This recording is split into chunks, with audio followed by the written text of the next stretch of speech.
Very good. O Dave, ikaw naman. Anong kinakain nyo sa inasal? PM2 po. Gago, wala nang only rice. PM2?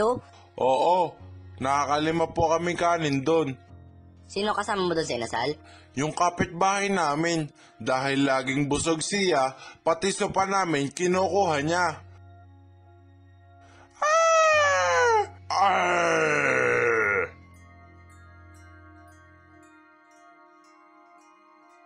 Ay, nahulog ako, takte! Buti na lang, busog ka!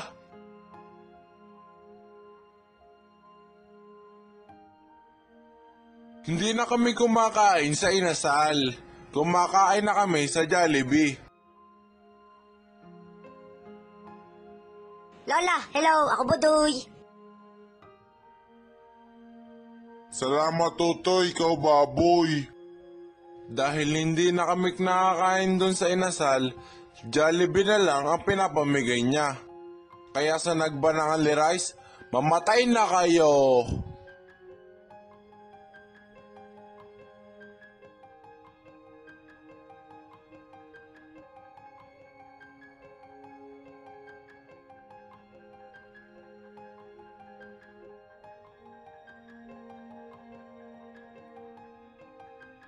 Dave, ang Jollibee. Wala na order sa inasal eh.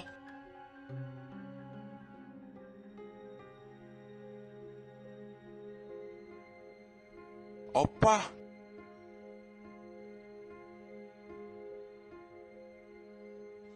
Ang Jollibee. wow! Opa, kayo po. Hindi ako okay, Dave. Makikita lang kitang kumakain ng kanin, nagugutom ako. Para hindi magutom yung aso natin sa labas.